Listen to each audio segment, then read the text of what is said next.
ठाणे जिल्ह्यात महिला शक्तीचा कौल ठरणार निर्णायक। ठाणे, कल्याण व भिवंडी लोकसभा क्षेत्रात 65,01,671 मतदार। ठाणे जिल्ह्यातील ठाणे, कल्याण आणि भिवंडी या 3 लोकसभा मतदारसंघात एकूण 65,01,671 मतदार असून यात 29,94,315 महिला मतदार आहेत। तर एकट्या ठाणे लोकसभा क्षेत्रात 11,27,995 महिला मतदार आहेत। त्यामुळे ठाणे जिल्ह्यात महिला शक्तीचा कौल निर्णायक ठरणार असल्याचे दिसून येत आहे। जिल्हाधिकारी तथा जिल्हा निवडणूक अधिकारी अशोक शिंगारे यांनी सोमवारी पत्रकार परिषदेत ही माहिती दिली। नवमतदारांचा टक्का लक्षणीय वाढला असला तरी ठाणे जिल्ह्यातील 18 विधानसभा क्षेत्रात अंतिम मतदार यादीत एकूण 65,01,671 मतदार असून यात 35,06,082 पुरुष तर 29,94,315 महिला आणि 1,274 इतर मतदार आहेत। यंदा 82,327 नव मतदार वाढले असले तरी एकूण 1,28,000 मतदार वगळण्यात आल्याचे प्रशासनाने स्पष्ट केले। 6,592 मतदान केंद्र आहेत।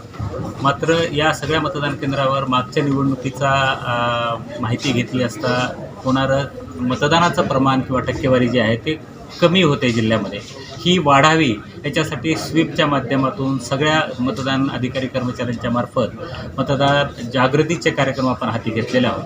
राजकीय पक्षांनाही आपण त्यांना आव्हान केलेलं आहे। आपल्या माध्यमातून हे सगळ्या मतदारांना माझं आव्हान हेच असणार आहे की पूर्ण हा अत्यंत पवित्र असा आपल्याला अधिकार प्राप्त झालेला आहे आणि या अधिकाराची आपण अंमलबजावणी केली आहे आणि आपण स्वतःसाठी किमान 70 ते 75% आसपास मतदान होईल असं आपण निश्चितपणानं, खरं तर 100% मतदान झालं पाहिजे असं मी म्हणणार नाही। 75% का हा पुढचं येऊ शकेल, परंतु मॅक्झिमम मतदारांनी मतदान केंद्रावर यावं आणि मतदानाचा आपला पवित्र हक्क बजावावा असं मी आपल्याला।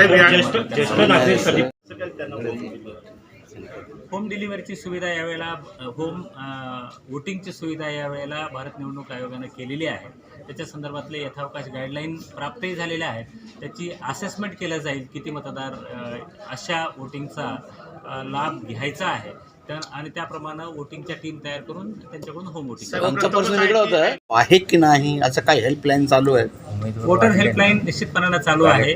ते आपल्याला त्या ॲपच्या माध्यमातून त्याची माहिती निश्चितपणे घेता येऊ शकेल आणि त्या ॲप्लिकेशनचा वापर आपण केला तर आपल्याला आपलं मतदान केंद्र कुठं लोकेट केलेलं आहे त्याचंही आपल्याला माहिती मिळणार आहे। सर, एक उमेदवार किती खर्च करू शकतो? उमेदवार कितीही खर्च करू शकतो, फक्त त्यानं केलेल्या खर्चाचा ॲक्युरेट आणि करेक्ट हिशोब जिल्हा निवडणूक निर्णय अधिकाऱ्याला दिला पाहिजे। खर्च करण्याची कमाल मर्यादा 95 लाख आहे लोकसभेसाठी। मात्र उमेदवारांना किती खर्च करायचा तो त्याचा वैयक्तिक अधिकार आहे।